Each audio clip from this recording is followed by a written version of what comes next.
Marhaba, everyone, and welcome to Everything Philosophy.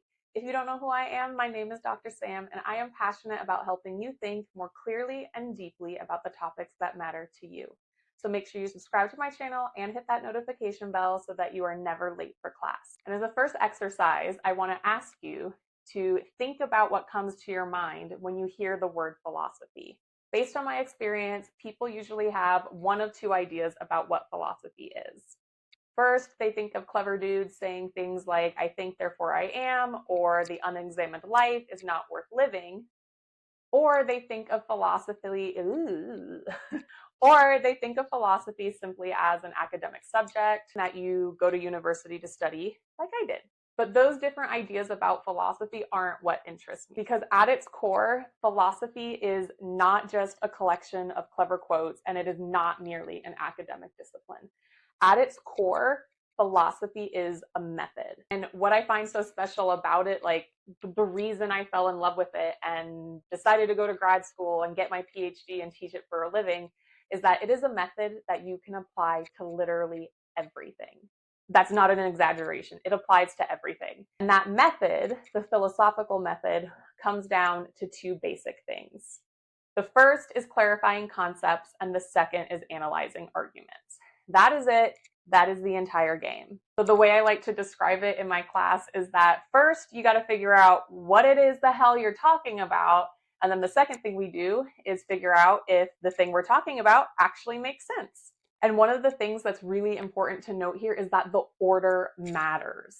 Because if you skip step one, if you skip over clarifying your concepts, then the arguments you make about those concepts aren't just at risk of being weak arguments, they're actually at risk of being meaningless.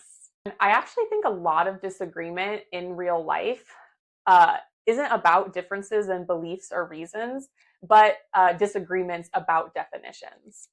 So before we even ask if something's true, we need to ask first what it is we're talking about. And I want to go over a few examples to show you what I mean. What is a home? Is a home the physical structure that you currently live in? Is it the place that you grew up? Is it wherever your family is? Is home somewhere you feel safe? Depending on the definition that you use, the answer to a question like, where is your home, can give you vastly different answers. If you think of home as just a physical location, you'll get one answer. If you think of it as emotional or relational, you'll get another. When people say the quote, home is where the heart is, they have the more emotional or relational definition in mind.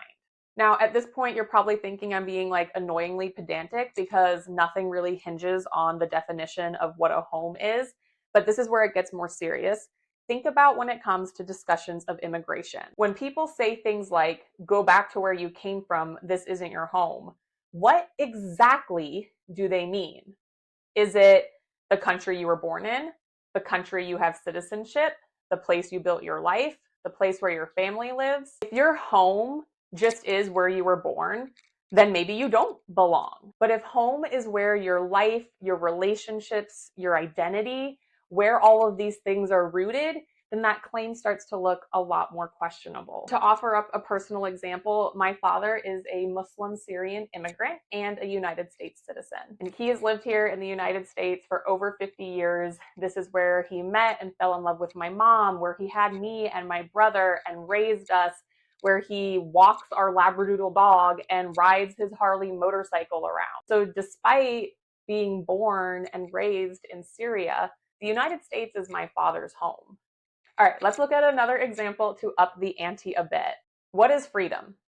People argue about freedom all of the time, especially when it comes to politics, but what exactly do we mean by it? Is freedom the ability to do whatever you want? Is freedom the absence of interference? Is freedom having the sources and opportunities to actually pursue your goals? Because these are not the same thing. Suppose someone clarifies and says, my definition of freedom means no government telling me what to do. We can then challenge that and ask, how is that definition of freedom compatible with government policies that actually protect individuals from harm? Like in cases of anti-discrimination law, public safety, or policies that expand access to opportunity. I hope it's obvious, with these two examples that like we're not just playing word games when we're doing philosophy. A lot hangs on the definition of our words. Clarifying our concepts at the end of the day helps us reveal what is being assumed. It helps us reveal what is being left out, and it also helps reveal what is at stake. All right, let's do one more. What is death? How we define death has so many real-world implications, and in particular for organ donation. Is death when the heart stops beating, or is death when brain activity permanently ceases? Here's why this matters. There is a widely accepted bioethical principle called the dead donor rule. The dead donor rule says that you can only remove vital organs after someone is dead. And the act of removing those organs cannot be what causes their death. And so now I hope it's obvious how everything regarding organ donation hinges on our definition of death. If death means no heartbeat, then someone on life support who is brain dead, but whose heart is still beating by a machine is technically still alive, which would mean that removing their organs would violate the dead donor rule. But if death means irreversible loss of brain function, then that exact same patient who is on life support is already dead, despite the fact that the life support machine is keeping their body going. This is why it is so important. The brain death definition makes organ donation much, much more possible and much more likely to be successful because organs are still viable. But if we go with the cardiac definition of death, organ donation becomes much less likely to be successful.